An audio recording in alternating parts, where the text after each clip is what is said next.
अयोध्या फैसले पर जस्टिस नरीमन ने खड़े किए थे सवाल। अब पूर्व सीजेआई डीवाई चंद्रचूड़ ने दिया ये जवाब। अयोध्या केस के फैसले पर जस्टिस रोहिंगटन नरीमन द्वारा उठाए गए सवालों का पूर्व सीजेआई डीवाई चंद्रचूड़ ने जवाब दिया है।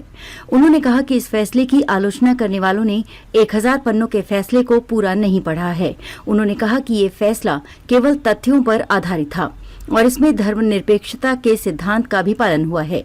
पूर्व सीजेआई डीवाई चंद्रचूड़ ने अयोध्या फैसले पर उठ रहे सवालों का खुलकर जवाब दिया है। उन्होंने कहा कि इस फैसले के कई आलोचक हैं, लेकिन उन्होंने 1000 पन्नों के फैसलों को पूरा नहीं पढ़ा है। उन्होंने कहा कि ये फैसला केवल तथ्यों पर आधारित था। जस्टिस नरीमन के बयान का दिया जवाब। पूर्व सीजेआई ने जस्टिस रोहिंगटन नरीमन के उस बयान पर भी प्रतिक्रिया दी जिसमें उन्होंने अयोध्या के फैसले को न्याय का मजाक बताया था। पूर्व सीजेआई डीवाई चंद्रचूड़ ने कहा कि फैसला सबूतों के विस्तृत विश्लेषण पर आधारित था और अब इस पर कुछ और दावा करना तथ्यात्मक रूप से सही नहीं होगा। डीवाई चंद्रचूड़ जस्टिस नरीमन की टिप्पणियों पर क्या कहा? डीवाई चंद्रचूड़ ने आगे जस्टिस रोहिंगटन नरीमन की उन टिप्पणियों का जवाब भी दिया जिसमें कहा गया था कि फैसले में धर्मनिरपेक्षता को जगह नहीं दी गई है। चंद्रचूड़ ने कहा कि मैं इस फैसले का एक पक्ष था और अब इसकी आलोचना करना या पक्ष लेना मेरा काम नहीं है। अब ये फैसला सार्वजनिक संपत्ति है और इस पर दूसरे ही बात करेंगे।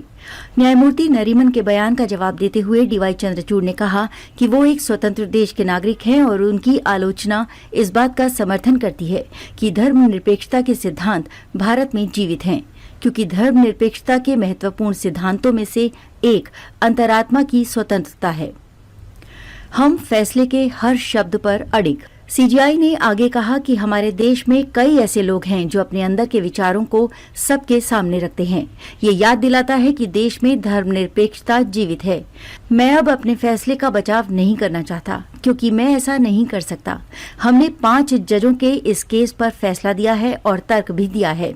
इस कारण हर न्यायाधीश फैसले का हिस्सा है और हम अपने फैसले पर हर शब्द पर अडिग हैं। न्यायाधीशों की व्यापक भूमिका पर भी अपनी बात रखी।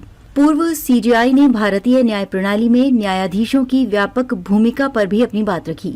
उन्होंने कहा कि संविधान न केवल एक राजनीतिक दस्तावेज बल्कि सामाजिक परिवर्तन के लिए एक दृष्टिकोण वाला दस्तावेज भी है।